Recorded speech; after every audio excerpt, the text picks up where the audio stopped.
So like the health system staff who dare to dream big and create Trails Edge Camp, our next speaker, Billy Ray Taylor, has taken his teams to new heights with his ability to envision a better workplace. Billy Ray Taylor is Director of Commercial, Off-Highway, and Support Manufacturing North America at the Goodyear Tire and Rubber Co. Billy is a highly respected, motivated, and visionary leader with over 20 years of experience in all phases of operational excellence. He has a track record of improving business results and building employee engagement at all levels of the organization. At the Goodyear Tire and Rubber Company, Billy has led numerous business teams. Through employee engagement, his teams have won both internal and external awards and recognition. He has truly mastered the people side of lean. Today, Billy will share his practical examples on how to drive and sustain results through embracing our culture and enabling greater employee ownership. I'm pleased to welcome Billy Taylor to the University of Michigan Health System to talk about the people side of operational excellence.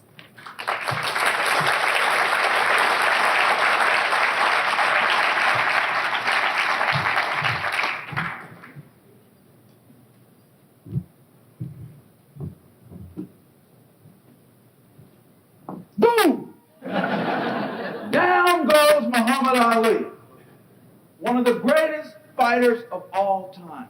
But yet, before he could ever earn the right to fight for the title, he lay on the canvas.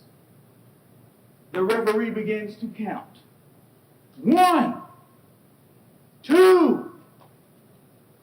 Ali had aligned himself, like most companies, with the best talent, tools, and processes in the fight industry. Acquiring world-renowned trainer Angelo Dundee and the best cornerman in the fight game, Boudini, whom helped him coin the phrase, float like a butterfly, sting like a bee. You better watch out for Muhammad Ali. But the most important part of that quote was the last part. He would go on to say, you can't hit what you can't see. 3, 4. Muhammad Ali stood up as fear began to set in, and he thought about quitting. Like most companies, abandon the journey. So he had 2 options. Forget everything and run, or face everything and rise. It was at that point he realized if you're ever going to execute winning, it's not so much about your ability to knock things down, but more so about your ability to get up. As Muhammad Ali jumped to his feet, he couldn't wait to get to the other side of the ring as the referee's holding him back. 5, 6. When the referee let him go, Muhammad Ali ran to the other side of the ring, and he hit the guy so hard, they had to take his wife to the hospital first. Just 2 years later, he earned the right to fight for the title. To fight a man by the name of Sonny Liston, invisible, feared. Even the President of the United States himself, John Kennedy, called and advised him not to take the fight. His own team charted the closest route to the nearest hospital. Ali won that fight, and he knocked out Sonny Liston. He did what they said could not be done. And he leaped to the ropes and he says, I shook up the world. What he meant was operational excellence.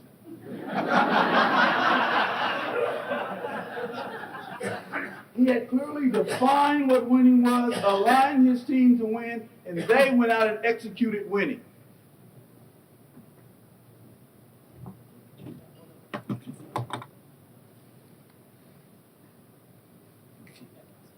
Testing, can you hear me better?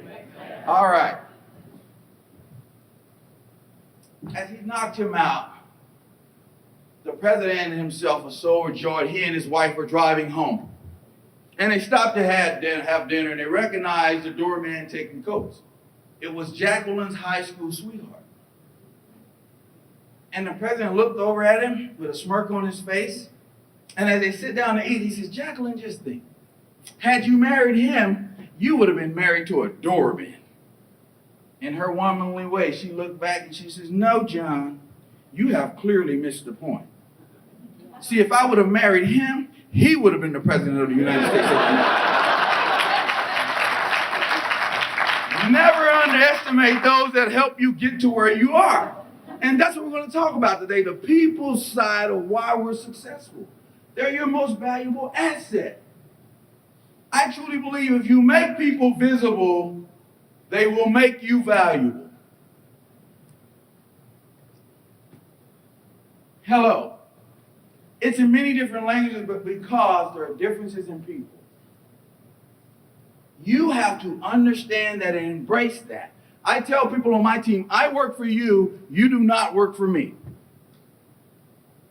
I'm going to go through some examples today that are real life stories and examples. I'd like for you to look yourself in the mirror and answer the questions for yourself. And those questions throughout my presentation, are going to be, have you clearly defined winning to your team?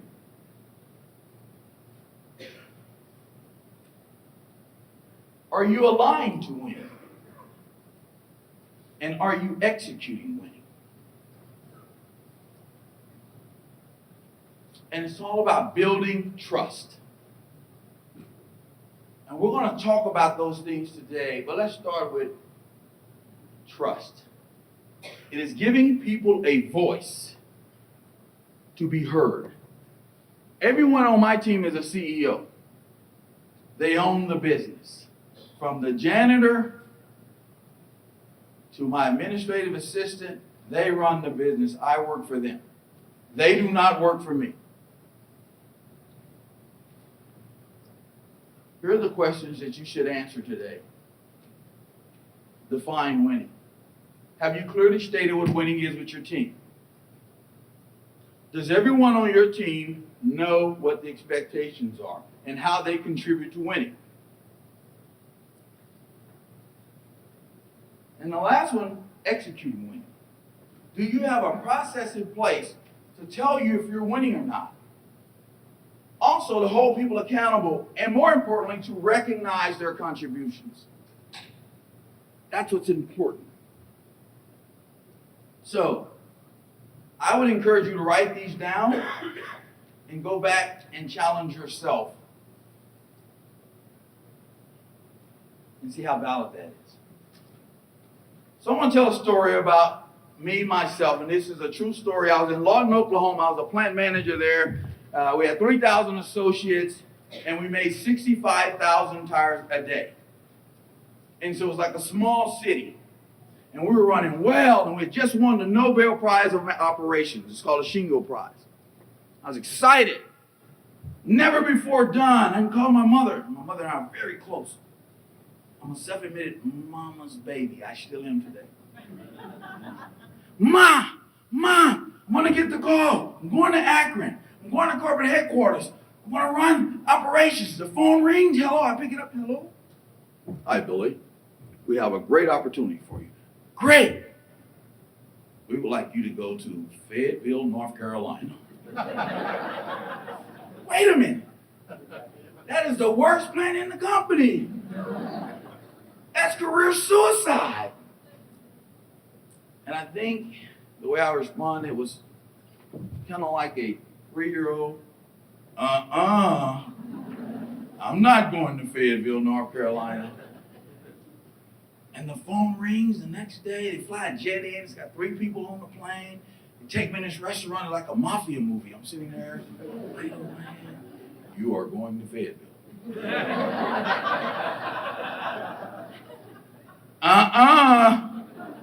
Then the next day the CEO calls. When do you want me there?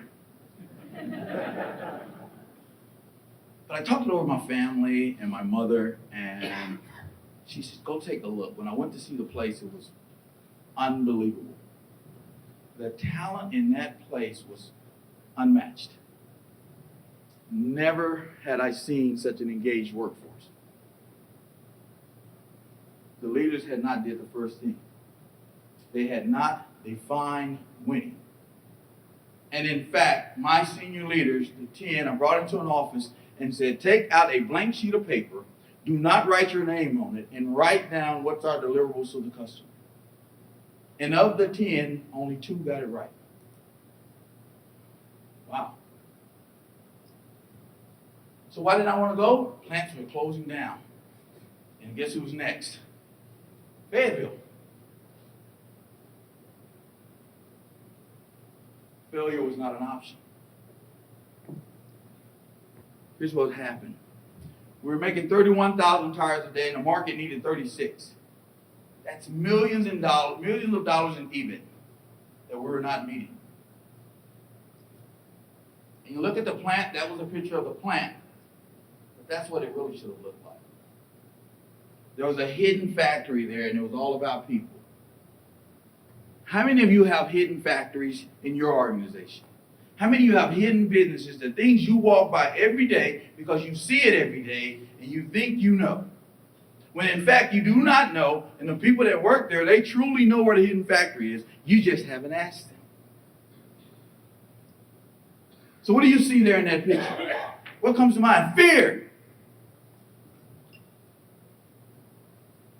There's a people side to that picture. I'm going to do an exercise. I get out and I have fun. So, by the way, this is not going to be some big educational presentation.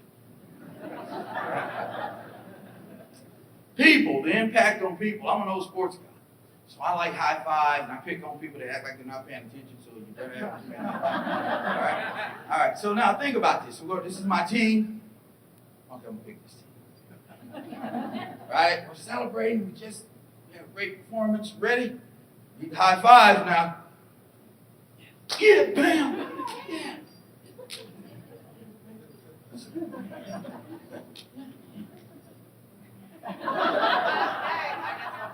Oh, what happened? Look, I'm just playing. She's still mad. She won't. Now, listen what she said. What was your comment? I guess. I guess I'm out. That was just a game. But she said, I guess I'm out. How many people think that about you? On your team, I guess I'm out. That's why I have the Billy Taylor 2-foot rule. If you're 2 feet of me, I speak. Good to see you. Great. Oh, yeah. You're in. Wow. And when I introduce myself to a new team, I ask 3 questions, and I only care about the last one. Tell me who you are, what you do, and the one thing that you're most proud of. You'd be amazed what you find out. I'll start. I'm going to pick 2 people. Hi, my name's Billy Taylor. I worked for Goodyear 25 years. What am I most proud about? My family, my children. Winning for me is to be present, mentally, physically, financially, and spiritually for my family. It's not the gifts, my presence. It's my presence that I want to give to my family. Now, I'll tell you one thing. They make great grades, honor students. Those grades come from mom. But they both played for St. Vincent St. Mary's where LeBron James went to school. And I assure you, that jump shot came from dad. Okay? So I'm going to pick someone to give me the answer to that question. For you. Name. Name? What you do? And what thing you most proud of? I'm Rajesh Mungrulkar. I'm a primary care physician, and I work on medical student education. The thing I'm most proud about is that I'm proud that my wife is a private practitioner in family medicine and started the business on her own with our support, and that we have 4 kids who are good to other people. 4 kids. Any activities? College? Age? Lots of activities, lots of driving. We're exhausted. The music is a theme through all 4 of our kids' lives. Sports through 3 of them, and they're all and they all have a passion for something. And I got advice once when I was starting a family that if you're going to have a big family, make sure everyone is different and you just do things differently for all 4 if that's what they want. And we feel good about that. Sweetie, good. You know, I tried music once. A friend of mine grew up with, I was a rap star, he did country. So we did country and rap. Didn't work because all it was crap. To you. My name, Kathy Jordan Sedgman, and what do I do? Labor Relations Director in HR. And the thing, it's hard to pick out one thing I'm most proud of. I would say it's my family. Recently, my husband had his art exhibited. It's still there in the governor's mansion in Michigan. Yeah, so it was pretty neat. We got to go and meet Barry. Thank you. What just happened? By those questions, I made them visible. And he immediately went, he wrong. And then when she started, what did all you said? Oh, things you didn't know.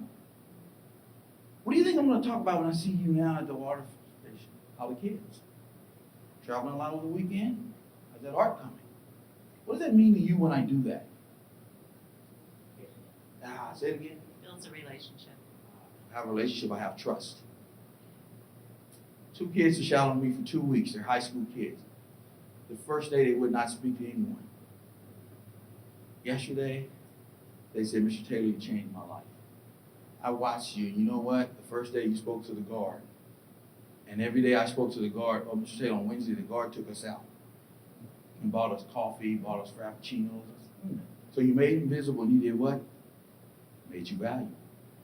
How much does speaking cost you? Very little. So let's go back to the picture. Things you don't see. There is a beautiful person in that picture, but because we see that and we have it programmed in our mind, look where the red circle is. Wow. See, we're not accustomed to looking at it. Those are the things you walk by in your office. Those are the things you don't see. And so let's start with defining winning. This lady stopped me actually, and she pointed out that skid. She said, Mr. Taylor, that blue at the top, we overrun that stuff. And it seemed like it's only 2 runs, but if you look over a week's time, that's $1.4 million. And she says, look at them, they don't care, Mr. Taylor. I said, well, they don't know. So I take them all on a tour, and it's like a Verizon commercial. Everybody's behind me. So I stop at this one skid, the skid you saw before, and I go into my wallet, and I get my mad money. Now you guys ought to know what mad money is. When your wife gets mad at you, at least you can get something to eat. So I take my mad money, and I put it on the skid. I said, my money better be there when I get back. If you can walk by $1.4 million, you better not walk by that 100. Let's go, guys. They're guarding that money like Fort Knox. The reason why, in their own world, that's winning. Just think about that. Here's what happened in Fayetteville. We went from 31 to 38 in 6 months, and everybody thought it was impossible, unbelievable. And that plant did it without spending an extra penny. And all I did was let go without letting loose. I let go without letting loose. And you may be sitting there saying, yeah, right. Well, I'm going to show you how I let go without letting loose. And how I turn, personally, I say, I let them coach me. Now, you should write this down. You can't teach what you don't know, nor can you lead where you won't go. Now watch this. Those are 3 rings, and I love them. I'm I'm gonna put them on just to reflect, right? Some of us old athletes, the older we get, the better we were. So I'm gonna put my rings on. These are my rings. Y'all have Taylor on them. And in the 8th grade, I was a great football player. I could run that football. Touchdown Taylor, BT Express is what they called me. I'd line up in the backfield, and they'd pitch me the ball before I could even start running. The band started to play the fight song. Touchdown. But my mother didn't see it that way. My mother said, if you make less than a B, you can't play. Ma, the school said at least I can make 1 D and 1 F.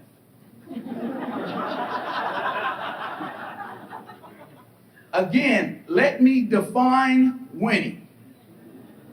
If you make less than a B, NFL in this house means not for long will you be playing. And she meant it. I made a bad grade. It was a week before the city championship game. We were undefeated, going in to play a school called Forest Oak. I brought the report card home. I'll never forget it like it was yesterday. My mother says, come on in, baby. You're done. It's no matter. Wow. You're done. And you're not even going to be able to play basketball. The coach came by my house, the athletic director came by my house, and the principal all wanted to talk to her. And they had that chalkboard, and I'm showing my age. And they walked in and said, Miss Taylor, now listen, when Billy gets the ball, 3 people go with him because they want to stop him. When 3 people go with him over here, 2 are open over here. And she let me draw it up for you. Got these X's and O's. And that old southern voice, she says, no, mister, I don't know much about those X's and O's, but I know a lot about that F. And if you're going to help me get that corrected, you're welcome to stay. But if you're coming here to talk to me about playing football, see, those were the expectations. See, in this house, I get what I expect. I don't expect what I get. How many of you expect what you get? Oh, that's just John. He's been here 25 years. He's always been that way. That's expecting what you get. Best thing my mother did for me in my life. And I will come back to that story to tell you what really happened. I didn't play basketball, nor did I even run track that year. It was over. We lost the game 54-0. And all my friends were so mad at me that day. But it was the best thing she ever did for me, my career, my children, my wife, my life. And I'm going to share with you. Let's start with a line in the wind. Who owns the plan? Do you own the plan? Does your team own the plan? Who owns the plan? See, in Fayetteville, if no one can tell me the number, guess what I did? I called my controller. We're going to buy 3,000 football jerseys. What, Billy? I want the number 38 on the jersey. 38? We're going to get 38,000 tires a day. They're not going to wear those jerseys. I don't care if they wear them or not. I just want to know what 38 means. If they give it to their grandchild, they give it to their child, what's number 38? That's the number of tires we got to get if we're going to be successful. I put the union name on the sleeve. We're not in conflict. It's us. I put the company name on the other sleeve, and on the back of the jersey was the choice. We're going to be the choice of the customer, the choice of the company, and the choice of this community. Wow. So now we've defined winning in Fayetteville. Let's align to win. Well, guess what? How many of you actually write all the PEOs? Who's spending the money? Are you spending the money? Not. See how it's called a 10-second rule. Anything hits my desk in the form of a document, I need to understand it and be able to decipher it and make a decision in less than 10 seconds. No matter how complicated the numbers are. Now, I learned that from the Pentagon, and I'll come back on a military experience that I was there in the Pentagon and took this model back. So the goal is to spend $8 million.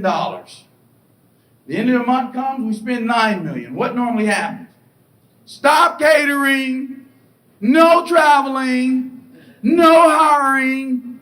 Get your ink pens out of the hotel room. Print on both sides of the paper.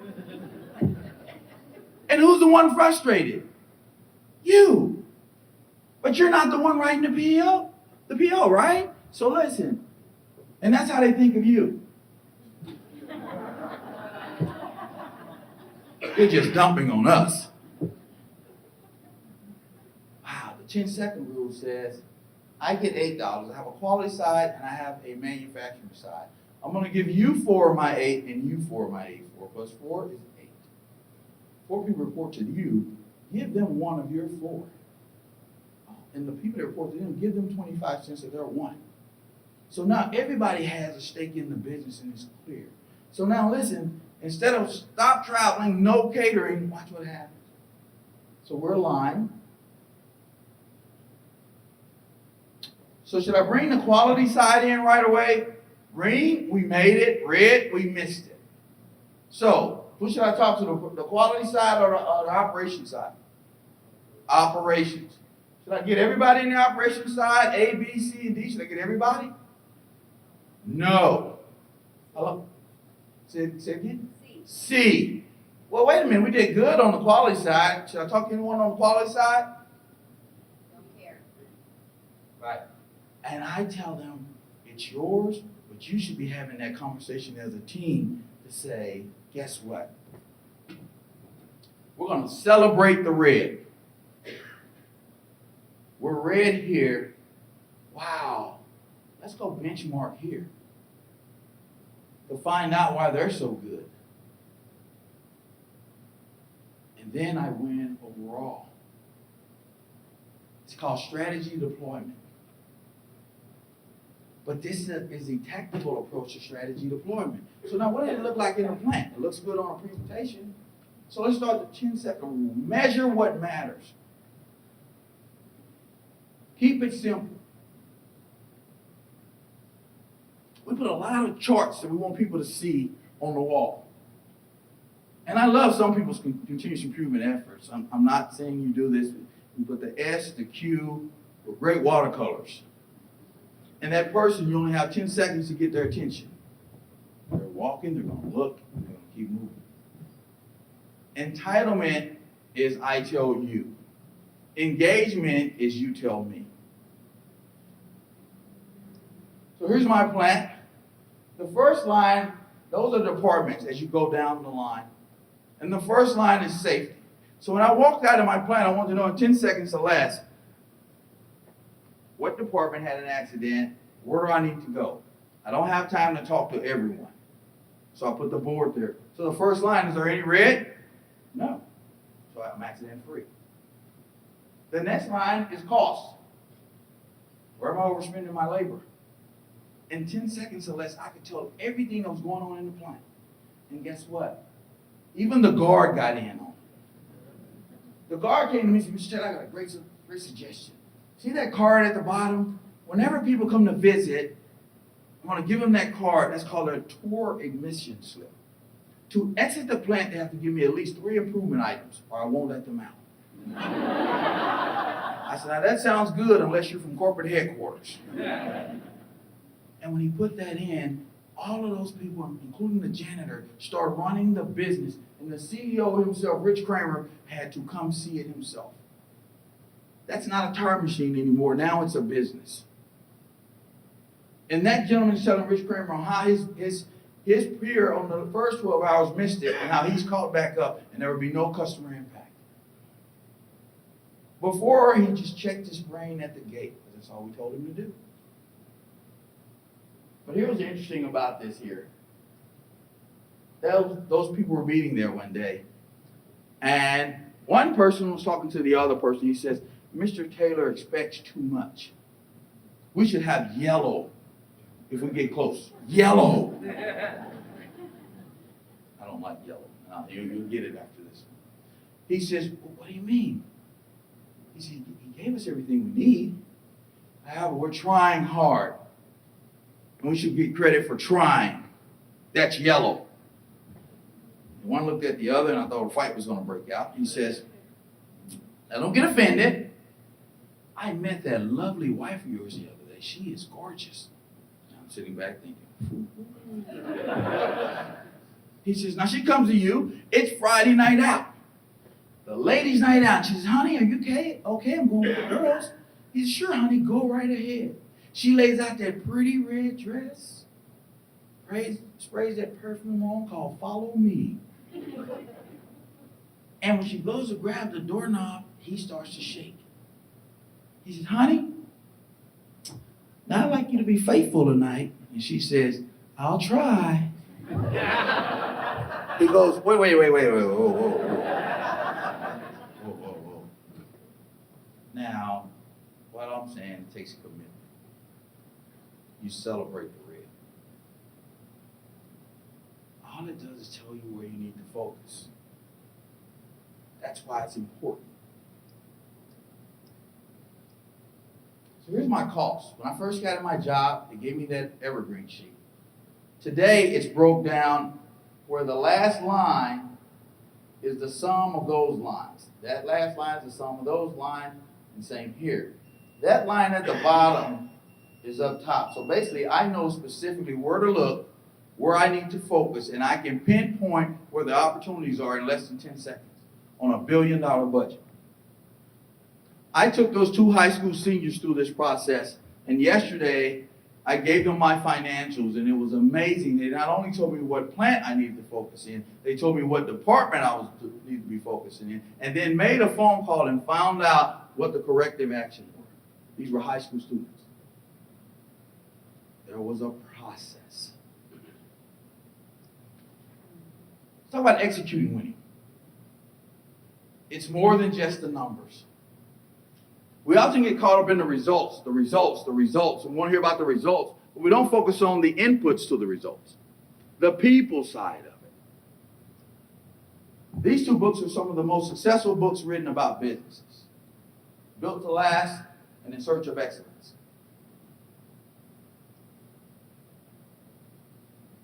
In 2006, after those books were written, 20% of those companies went out of business. And they went out of business because they did heavy investing, very little risk taking in their people. So look at what happened. Why the mighty fall? We start here, we invest our money, but we get to the point where it's about the people. And if we don't invest inside the people, it's behavior. If people don't feel they're valued, then they start to check out on you.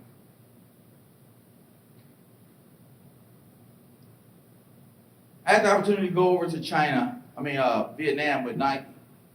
And it's Billy, I can't understand what you're saying. Universally, people think, feel, and act. We put the red greens up in their organization, and we stopped 10 people that walked by the boards, and I said, what do those boards mean to you? And they all said nothing. Nothing. And then I walked by this row of machines where they were making the shoe, and I asked, why are those 3 lights out? And the GM jumped in front of me and was almost upset and says, they're out because we're saving energy. What does that person think? Let's go ask her. So he took a translator over and says, so why are those lights out? She said, they're broke. They're always broke. Now, whose opinions matters? Hers. And then the GM, looked at me as I'm consulting her. So how would you handle it? Tell you what. When you come to work, I'm going to give you every tool you need. The process is you sign off that you have every tool. If one's missing, I'll replace it. Your first pair of shoes, I want first pair of right. Sign off. At the end of the day, you leave, last pair of right. All tools are there when you leave. I'm going to put those light bulbs over there. And when you do your first pair of right, if one's out, just replace it. I'll make them available for you every day. So what happens now when I walk by and the light bulb's on? I'm high-fiving. Great job. Great job. I'm acknowledging. Everybody around her asks what? Why is Billy always over here high-fiving you? My light's on. Never comes over here about my light. But the minute it doesn't work and I walk over and say, so why isn't the light working?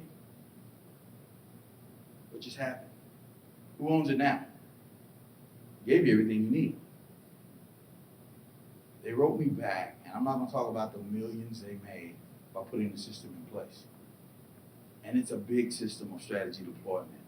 They were able to do some things with their building with this approach because the ideas just flowed in. They flowed, right? The hidden factory was there. But it starts with building trust. Do people trust you? Do your organization trust you? It's simple. Say what you do and do what you say. In the middle of that place, that's a dirty area. I'm right in the middle working for them. I'm cleaning, I'm doing what they do, and they're coaching me. What did that lead to? I need to start investing in my mixing capability.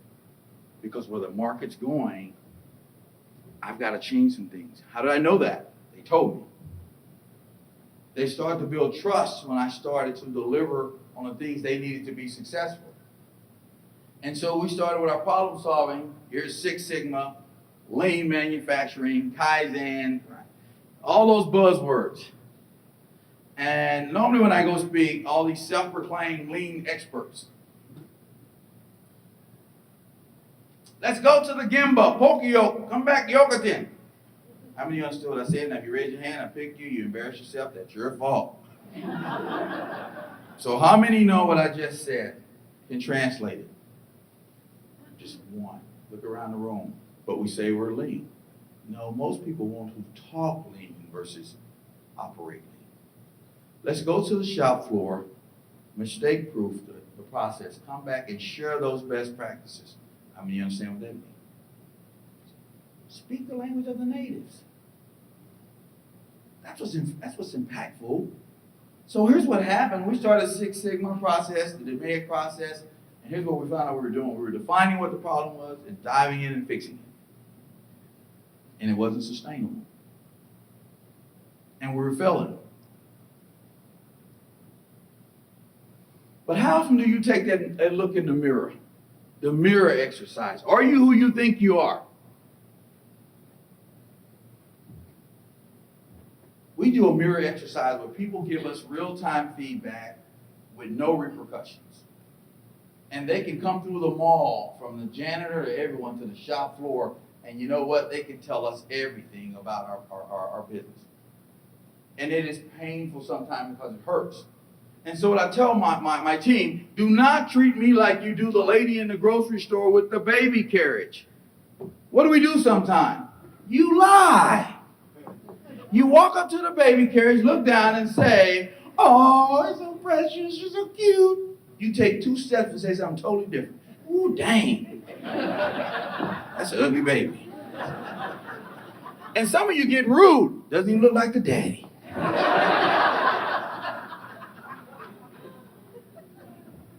I tell my team, let's have that discussion because there's no such thing as an ugly baby.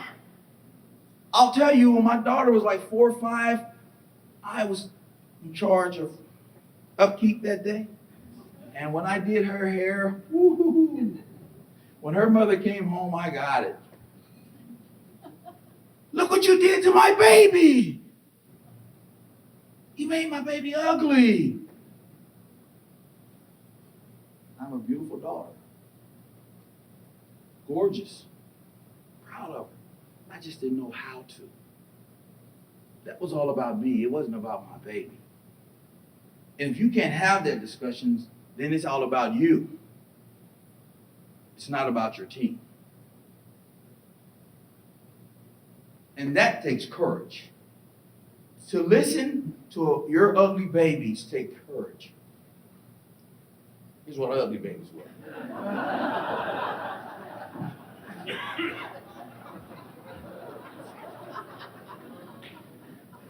No trust, us versus them. The biggest issue was the bathroom was too far. They spent 5 minutes walking to the bathroom and 5 minutes back, and they used half of their break time. And the bathroom cost $5,000. No one listened, so guess what? They quit listening to us. And here's what they said when we started to listen. Here's the condition. We have great attitudes. But here's the environment you have us working in. We don't even know what the score is. We don't know what winning is. The people said, this is our equipment, these are our conditions. We listened, and that's what happened. They completely turned the whole department around, and I'll tell you, it even went in the office, and we had 3/10 of things we could deliver or donate to Goodwill. It became a show place. It looked better than our most modern plant. And all we did was let go, but we never let loose. And then we had celebrations. We bought little medals, and you did one project, you got the bronze, and we gave everyone a t-shirt for your first project. Everyone. The second one, you had a silver. Third, gold. You did 12, you got your platinum pin. If you performed on 12 teams, 12 projects, you got a Goodyear racing jacket. Wow. Maybe we spent $12,000. Maybe. And the people came back to me and said, Mr. Taylor, we'd like to have a drawing at the end of every month that we give that person a whole set of tires. And what do you think the penny pincher said? No, that's too much money. That's $1,000. What did I say? Do it. Do it. And we showed up on Saturday in our jeans. We walked around and we put it like Publishers Clearinghouse. And you know what? We walked to their machine. They were, yay, yeah. And we put a video up there for everyone to see. They were visible. We kept listening. Here's what happened. When I first arrived in Fayetteville, look at the hours we were working and the volume we were getting. When I left, we were working less hours, getting more tires. $27 million. Pretty good investment, I would say. But it was the investment in the people that changed. And that team took off. And now I have 4 plants. I had 4 plants, and these are the size of our plants. I now have 4 new plants to my area of responsibility because we put this model in those 4 plants, and you'd be amazed what happened in those 4 plants. The same process. They defined what winning was, grow the business. Build more, sell more, improve customer service. My role was to build more of the right tires. So every sign at every plant had that posted in the gate when you drove by. It defined winning when you walked through the door. So where am I missing at? Quality and where else? I know. It's the conversation in the break area. It's organic. So what happened? We built those quality systems all the way through the organization, linked them up.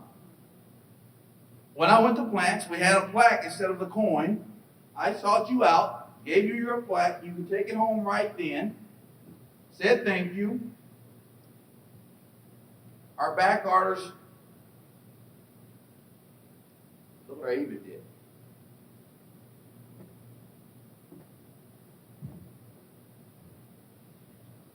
And that was not done by Billy Taylor. That was done with the people side of Link. And so what's your process? So the questions I want to go back over, have you defined winning? Is your team aligned to win? And are you executing winning?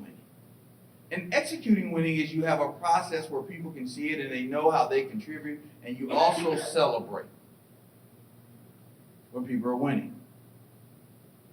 You know, one of the examples, I have several mentorship opportunities with people, and it happened in the hallway now. And more often than not, and I don't mean this in a bad way, minorities and females find their way into my office, and they really want to understand how to navigate, which is not good about navigating. It's being the best you, your best brand. What I often tell them is you're not playing to win, you're playing not to lose. What's your brand? What's your value proposition to the organization? And so everyone that graduates from my mentorship program, they have to give me a brand book. So your resume says what you did. Your brand book proves what you've done. And their careers are just flourishing, and you ought to see the people come out of their shells. And all I'm doing is making them visible. I define winning. And the first thing I ask them is, so how are you doing your job? Well, great. So it's been 6 months. So the year ended today, should I give you a raise? Yes. Why? I'm a hard worker. I come to work every day. I treat people fair. So does everybody else. That's your standard answer. Let me change the question. So what can I fire you for? And I'm not talking legally, ethically, morally, or respectfully. Take that off the table. What can I fire you for?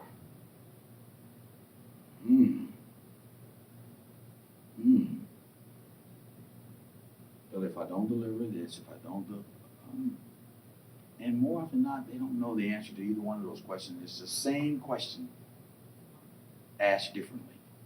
And if you don't know that answer, then you really don't know what winning is from your boss. And so you're spinning your wheels. You're spinning your wheels, and your team, when you get in your car and when you have a GPS, you define winning by putting in the destination of where you're going to go. A line to win is it tells you where to turn and everybody's engaged. And how do you know if you won or not with your GPS? Arrived at destination. So I'm going to tell you a story about a girls' track team I coached. And this is where I really started to embrace this process. I was in Freeport, Illinois, and we were the Freeport Pretzels. Now, how tough can you be when you're the Fighting Pretzels? We were great on the local scene. And we were burning up the track. But we had to go into Chicago and compete. Now, let me give you the demographics of my team. I had 3 white girls and 1 little black girl. So we get there, and I drop them off at Eastern Illinois University. I'm like, all right, girls, came through the prelims, we're ready to go out to Chicago. They get to the track. I said, I'm going to park. Go ahead and warm up. I get to the track, and guess what? Fear has set in. And they have forgot everything, and they're ready to run away. And I said, Katie, why aren't you warming up? They somehow found the log of where they were ranked. And it said they were ranked number 49 out of 50 teams. Wow. Katie, what's wrong? And her answer was, Coach, them black girls too fast. Katie, what have I taught you in this team? To believe in yourself. Understand what winning is. Greatness comes from within. That wasn't working. They're looking at me like, nope. So I get them in the car. Let's go back to the dorm. Take them back to the dorm. And I said, I want you to come convince me that you're going to come back and compete and that we can win. So they go up to their room. The little black girl French braids the little white girl's hair, and they come downstairs looking like 3 little white black girls. That's not going to make you run any faster. Get back up to your room and come back to me with your strategy on how you're going to compete. And so they go back up to the room, and I hear a knock at the door, and it says, it's Katie. Coach, we need your rule book. And Coach, we have a favor to ask you. Trust us first. What? We want to change the order of the relay team. What? We want to put the fastest girl first, the second fastest girl second, the third fastest girl third, and on the end, this is her language, not mine. We want to put the donkey on the end, Coach. I said, Katie, no. You're the anchor leg. You just don't want to face that crowd coming down the backstretch. No. Coach, trust us. Head coach, the other coach hits me and says, you got to trust him. I said, listen, the same 4 girls, same speed, same attitude equals same place, last. That doesn't matter, coach. Coach, you have to trust your process. Okay, Katie, go ahead. They come downstairs, hair still braided, and they don't speak to me. Going to the track, I'm watching them. Something's not right. They get to the track, line up, they sound the gun, bow! My girls are out, they're running. We are out front, we should be. Katie's running first. Back, boom, we get to stage, we're still out front. Ashley Martin. Going to Maria Ryan, back, boom, we're still out there front. And we're going to our anchor leg, and we're almost dead even, slightly ahead. Everybody's got their thoroughbred on that last leg to bring it home. I'm at that point praying and looking at Angie Drew's parents. And you have to have the cadence, right? Back. So Angie Drew, baby Drew, sitting there, she's looking for a mark. She's looking and all serious. And when the girl hits her mark, baby Drew springs out. And my girl yells, stop! Baby Drew puts her hand back, boom, takes off running. What do you think every other team did?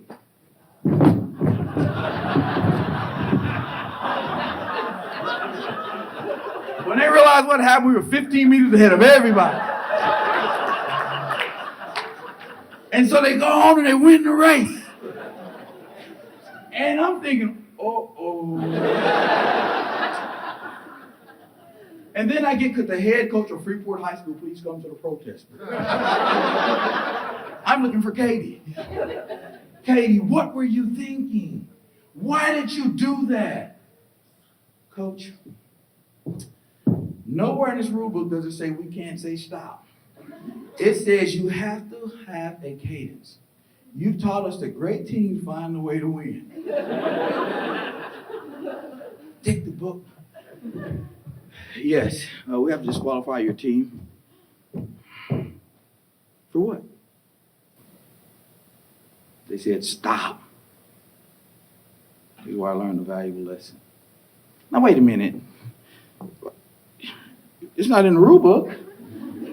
If they can't say stop, you should have put it in the rule book.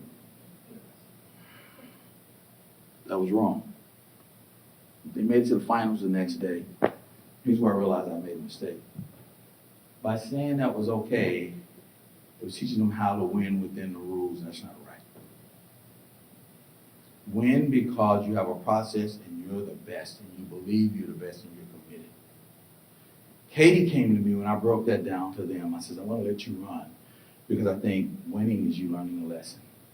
And I don't think you fully embraced the lesson yet. She said, oh, yes, we have, Coach. We felt bad about that yesterday. But we felt more bad about we let you down. What do you mean? We didn't believe in ourselves, and you believed in us all this time, Coach. We're going back to the regular order, and I'm going to run anchor. And we're going to prove those 3,000 people that don't think we deserve to be here, those people that said we couldn't win. And when the gun sound, baby Drew came out, pow! And they couldn't catch her. And oh, by the way, baby Drew has the 9th fastest time ever ran in Illinois in the hurdles today. They make the exchange, bam! Bam! We get to the end back leg, it's Katie. And they come down that back stretch and they get 3rd overall. And I'm sitting there crying like a 2-year-old.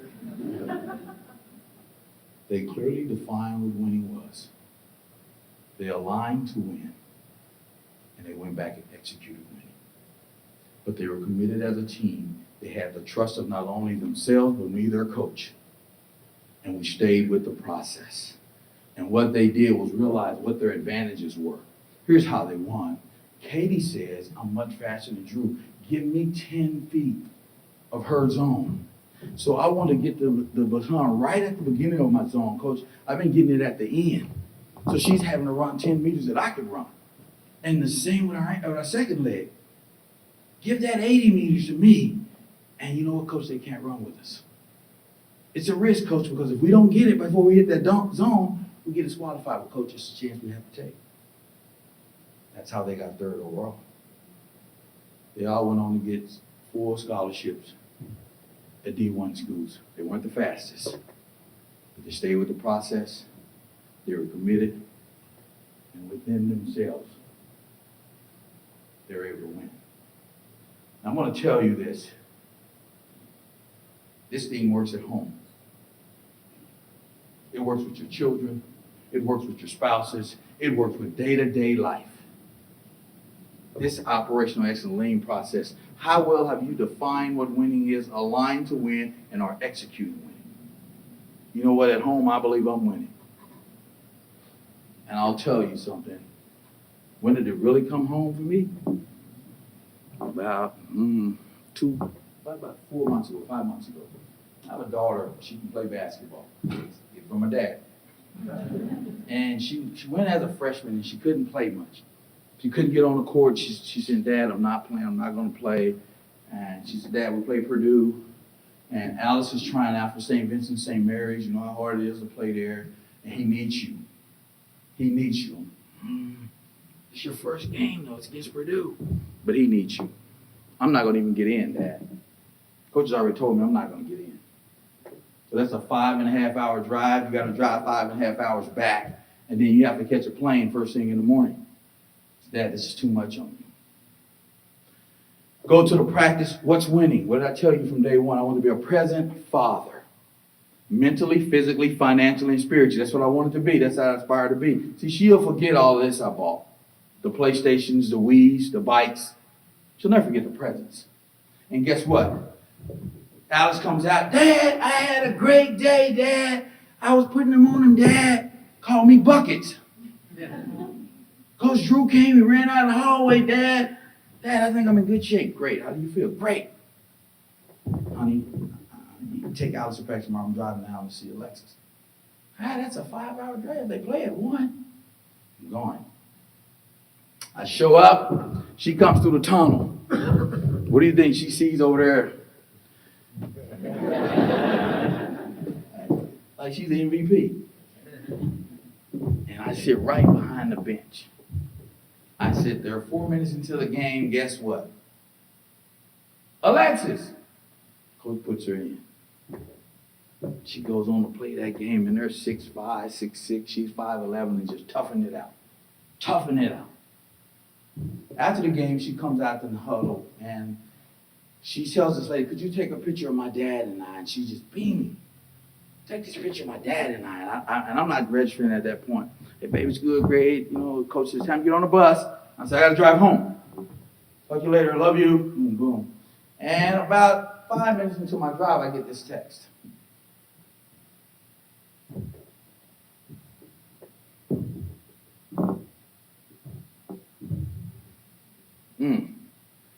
Now, you ever seen a grown man cry? I had to pull over at that restaurant to gain myself, my composure, before I responded back to her. Right? All I can say is I love you more than life.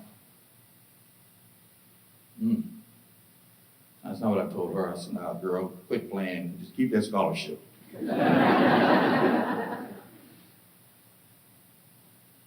This will go away. But how you make people feel will always be there. That's what operational excellence is. Making people visible, putting a process in place that you define winning, then you align winning, and then it's so easy to execute winning.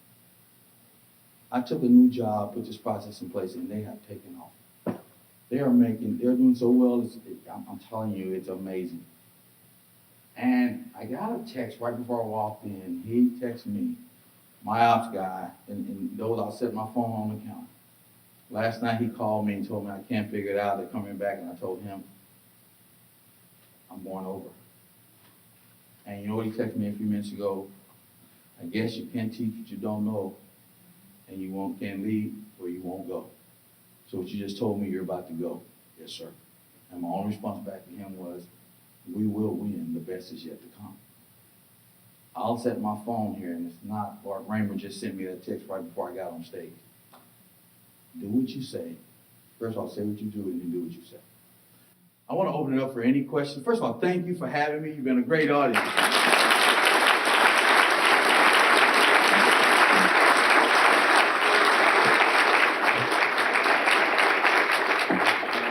I'm completed. Thank you for having me. And my daughter asked me could she come this morning, and which shocked me. She's been bashful back there. But I said, let's go.